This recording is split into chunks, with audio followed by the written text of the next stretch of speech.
Okay, we're behind the scenes in the fine art. Start that again. We're behind the scenes at the Washington County Fair in the Fine Arts exhibit here with Angela Blessing, Mainstream Media's first reporter, sponsored by American Admin, along with Jean Laswell, the outgoing president of the West Side Quilters Guild in Hillsborough.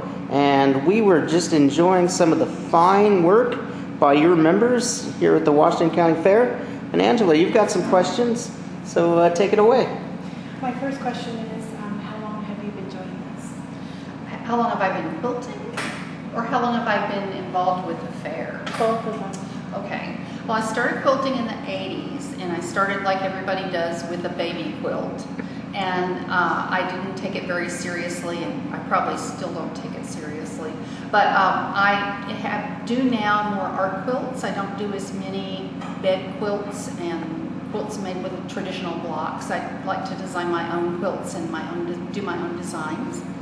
And our guild has been around for 5 years, and last year we came down on Saturday and we sat behind the table like you saw us today and talked to people and visited and demoed our techniques. And this year we found out that the person that was in charge last year wasn't going to be able to help us much this year, and there weren't a lot of people signed up to monitor in here.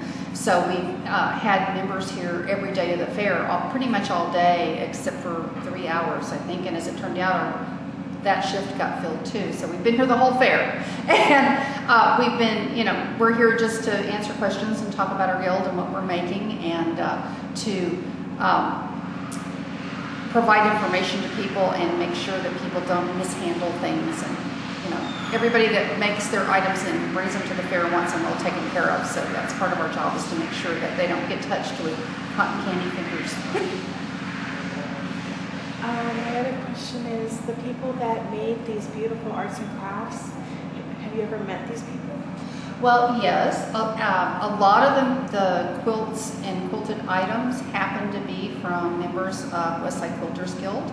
And we have the top winner here at the fair in this category was Patty Dobbs, and she's one of our members, and she did a beautiful hand-quilted and hand-applique quilt, and she got the top prize for that. And she entered items in several other categories. You can enter one item per category, and I think she had 14 items that she entered.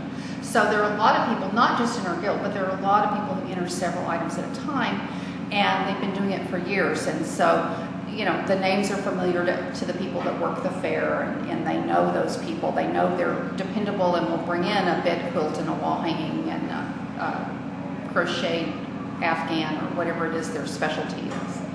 So.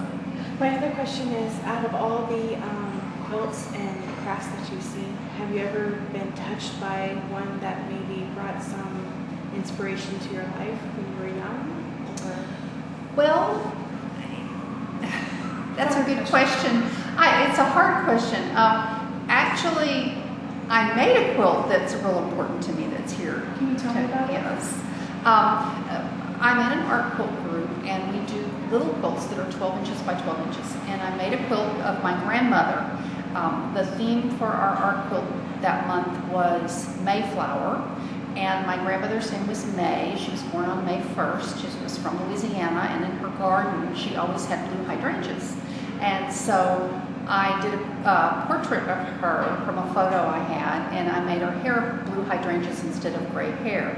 And then in her glasses, I put, she had one child with my mother, and my mother had 2 children, myself and my sister. And so in her glasses, I printed on organza fabric on my computer images of my sister and myself in one lens and my mother in the other. So it's a sort of an homage to her.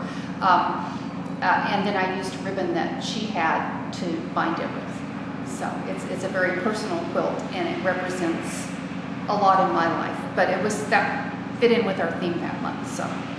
And I noticed that some of the quilts were on the wall hanging. Yes. I think most of them you just give away or give to your relatives, or what do you do with those quilts that are already made? Well, we only have so many beds. And most quilters start out in making baby quilts. It seems like most people start there to make one as a gift or for their own children. And then they get into making quilts for their beds, and all their beds have them, their grandchildren have them. A lot of people make them for each of their grandchildren. And then you get to a point where you just have all these, you're done, you have enough, but you don't want to quit. And we do a lot of charity quilting in our guild, and a lot of people do charity quilting.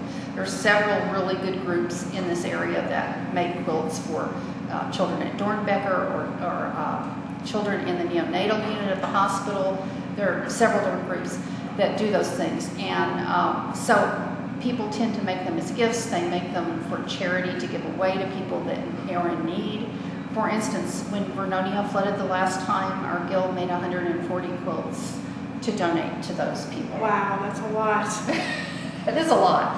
We had help from other people that weren't in the guild, and we had some people that just donated quilts to us, and we had a lot of people that donated fabric to us to make quilts.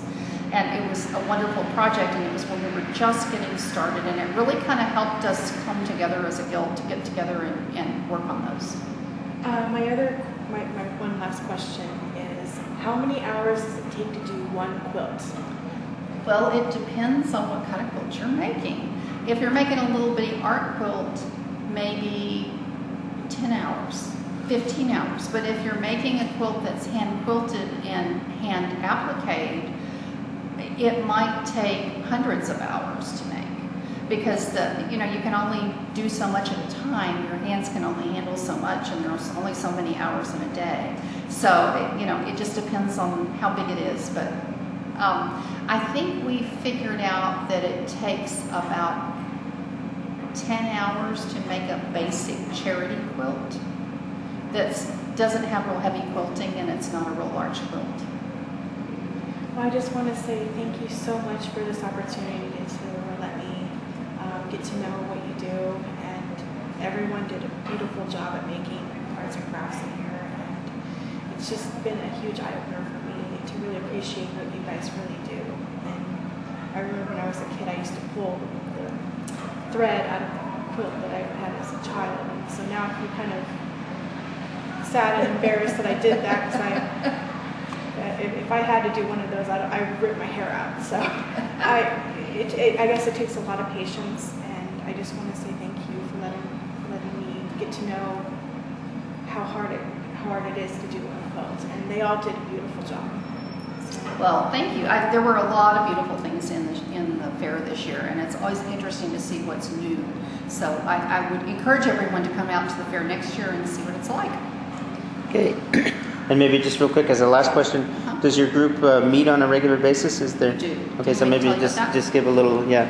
Well, if you're interested in knowing more about our guild, you can go onto our website, westsidequilters.org, and we meet on the third Monday of every month in Hillsboro at the beautiful Savior Lutheran Church, which is near Kohl's department store off Cornelius Pass Road. And you can find all that information on our website. Great. Thank you.